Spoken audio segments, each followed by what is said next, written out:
So we have been talking about wisdom and managing desire and wisdom and managing desire on Wednesday. So I'm going to take it one step further this morning and talk about humility um, and suggest to you that the cultivation of humility should be foundational to our practice. And humility is typically based in wisdom.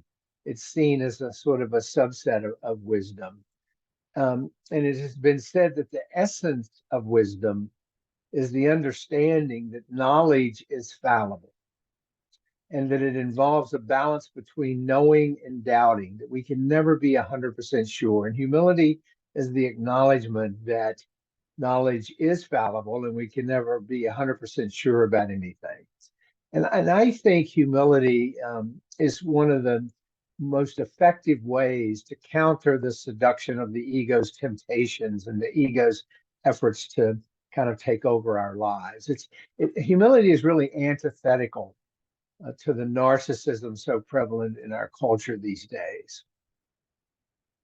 And the Buddha really shared this. I mean, he really taught that humility is a moral precept and should be right at the top of our list of practices. And as such, it's often expressed in terms of an antidote to arrogance or a haughty attitude, some of which we talked about on Wednesday. Humility is sometimes referred to as the quiet ego. The quiet ego. I love that term. And attitudes such as arrogance or haughtiness are really signs of ego-centeredness that impedes the acceptance of the Buddha's teachings. It impedes our progress on the path. And in Buddhism, it is generally accepted that only a humble mind can readily recognize with wisdom its own defilements or its own, the three poisons of greed, hatred, and delusion. Greed being craving, hatred being aversion, and of course, ignorance, seeing things as we wish they were, not as they are. And the Buddha taught that only with humility can we really see these defilements in ourselves. So we see humility as an antidote for pride and entitlement, which we've been talking about, both of which are products of an unskillfully managed ego. So that's a sort of a basic definition of humility. Now I want to make a distinction between modesty and humility because very often you'll hear them used interchangeably, but in reality they're very different concepts. Modesty usually is referred to as restraint in appearance and behavior. In other words, the reluctance to flaunt oneself, to put oneself on display, to attract attention. And it implies a certain artfulness and artificiality. It may even imply a certain degree of inauthenticity. And it's often used to cover up the hide ambition or ego-driven behavior. It refers to being unassuming about our own abilities, our own achievements, our own status, often in how we present ourselves. It's like, oh, shucks, I'm really not that great kind of thing. Modesty often poses as humility, but unlike true humility, it is really just skin deep and external rather than deeper and internal. It's really just simply good manners. It's just an external display. It doesn't really go much deeper than that, unless behind it or underneath it is a healthy dose of humility. Because humility, on the other hand, is recognizing our own limitations and recognizing the value of others. It's sort of putting the ego aside. It is typically accompanied by a lack of ego, a lack of arrogance. You know, a humble person acknowledges their own flaws and is open to learning and open to growth. And it includes a lot of focus on others, not just self-centered focus on oneself. Humility is a moral and spiritual value reflecting a deeper understanding of our place in the world. Modesty, on the other hand, is about social behavior, how one displays our accomplishments or speaks about oneself.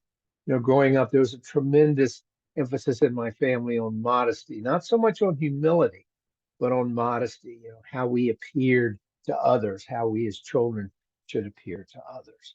And that included, as you've heard me say before, a heavy dose of perfectionistic expectations. Humility involves a willingness to forego sort of the society's glorification of winning, society's glorification of success, of worldly achievements. In our cultural tendency to view secular success as a measure of triumph over the basic challenge of finding meaning really leads us into a fear of failure because we're always focused on performance. So let me say that again because it's a little complicated. Our cultural tendency views secular success as a measure of triumph as opposed to finding deeper meaning. And that view of secular success often leads us to a fear of failure, which is a huge source of suffering. Think of all the ways we fear failure as parents, as friends, as partners, as employers, as decent human beings. In our culture, we worship success. We're preoccupied with ratings and rankings. We compulsively celebrate perfection in everything. But behind this veneer lies an extraordinary fear of failure. What if I don't make it?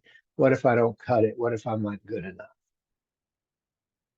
And this fear of going down or going under, of losing face, of losing respectability, of exclusion, of marginalization is a tremendous source of suffering.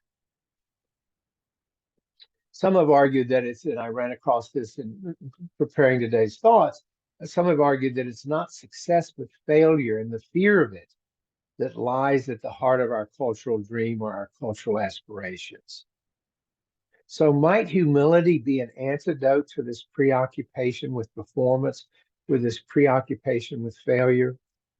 Because the cultural messages of performance create a vicious cycle whereby the more we exalt success, the more we fear failure. The more we aspire to success, the more failure haunts us. Because the problem is we can't have winners without losers. It's sort of a zero-sum game. We can't succeed. I can't succeed without you losing. My success does not have much meaning in the absence of your corresponding failure. I mean, how else do I measure it?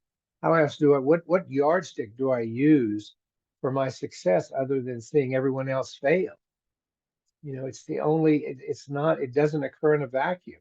A cycle that reinforces my ego's specialness, my ego's superiority, and my sense of entitlement. That's how we win in this culture. But what happens when through this practice, we figure out that this pattern leaves us as unfulfilled, if not as empty, as it inevitably does? It's just, we get there and then what?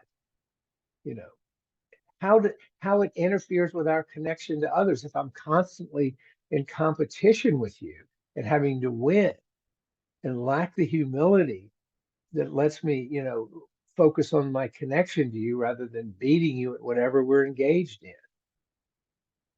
And too often this awareness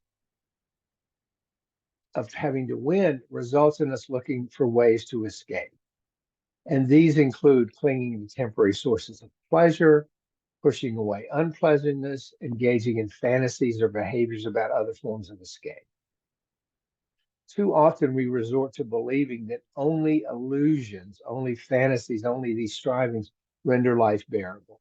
But our path teaches us that the only solution to suffering is open-eyed realism. We have to see things as they are, as opposed to how we would like them to be. And there is one quality that aids in this effort. When we experience disconnection, disruption, discomfort, we cultivate the one virtue that inoculates against our suffering, and that is humility. It is why it is so important to this path. Humility gives us a chance to confront our own hubris, our egocentrism, our self-illusion, our self-deception, all the things that cause great suffering, not only to us, but to those around us that have to put up with us and all our grandiosity and specialness and bluster and so forth. which is why I said today at the outset that humility is so foundational to our practice. It is such an important practice. And boy, I struggle with practicing it, but when I can go there, I just feel the weight come off my shoulders, the weight of all this performance, the weight of all this need to avoid failure, the weight of all this letting go of the perfectionism. It is a tremendous path to freedom. So let me stop there and let's talk about humility.